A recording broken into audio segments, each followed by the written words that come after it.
Shabbat Shalom. So as you know, the name Passover, the holiday Passover, which comes from this week's Torah portion, is not just a name in English, but actually it comes from the idea that God passed over the Jewish homes when he went and smote the Egyptian firstborn children. Where did that come from? This is the 10th plague.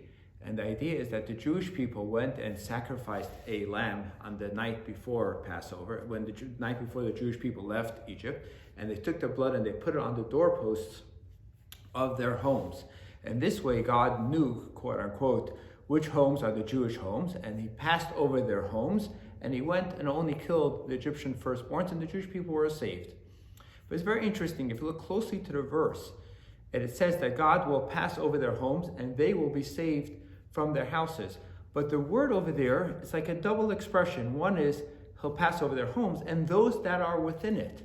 So the commentator, Rashi, the famous commentator, says that God is telling us that not only will the homes be saved, but all the Jews, which is a fascinating concept. What's he trying to tell us? He says something like this, that not only the Jews that are in the Jewish homes will be saved, but even if a Jew, on the night before they're about to leave Egypt, decides to go to the house of an Egyptian and hang around and, smoke a hookah and have some Egyptian wine or whatever it should be, spend their night with Egyptians, even that Jew will also be saved. Now think about this for a second.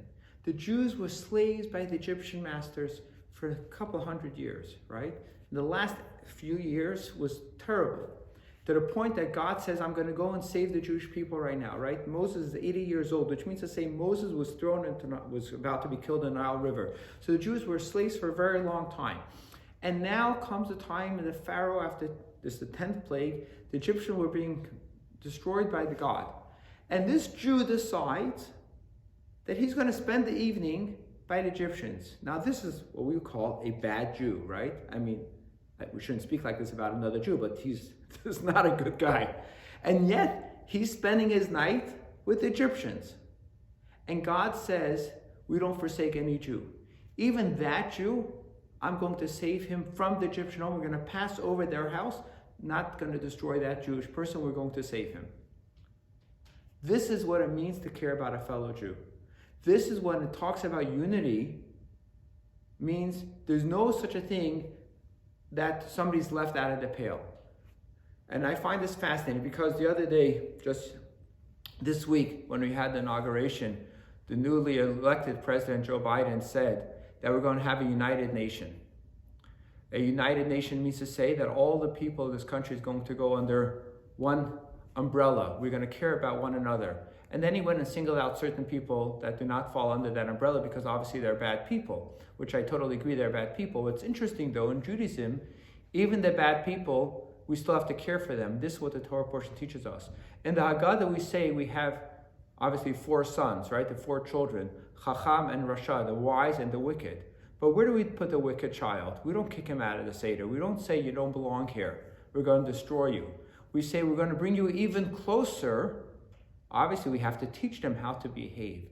God says that Jewish boy who's in the Egyptian home, that troublemaker, what we'll call a domestic terrorist, we're not going to kick you out. We're going to actually bring you even closer and teach you how to be a good person.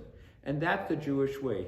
Unity, closeness, bring the troublemakers even closer, teach them how to behave. I'm not saying this is easy, by the way. This is very, very difficult. We have to become uncomfortable with ourselves to be able to get close to them. That's what God tells us. Put some blood on the doorpost. You know how difficult it is for us to advertise to the world that we're Jewish? Now we have to get out of our comfort zone, make ourselves uncomfortable. We have to create, to use the modern term, antibodies for ourselves. We have to become uncomfortable with ourselves and say, we are a Jew. Yes, I might be the Chacham, I might be the wise one, but what does it help if I can't get comfortable with the Rasha, with the evil one next door to me and say, I need to teach you how to become wiser. I have to teach you how to become a better person.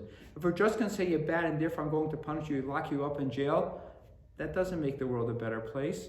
The world becomes a better place when we teach others how to become better. I'm not saying this is easy, but the Torah does not make life easy for us. The Torah teaches us how to make the world a better place. So I wish our new president lots of luck, and I hope he makes the world a better place and makes the world a better place by helping the bad people become better people, not by just wiping them off the face of this earth. L'chaim and Shabbat Shalom.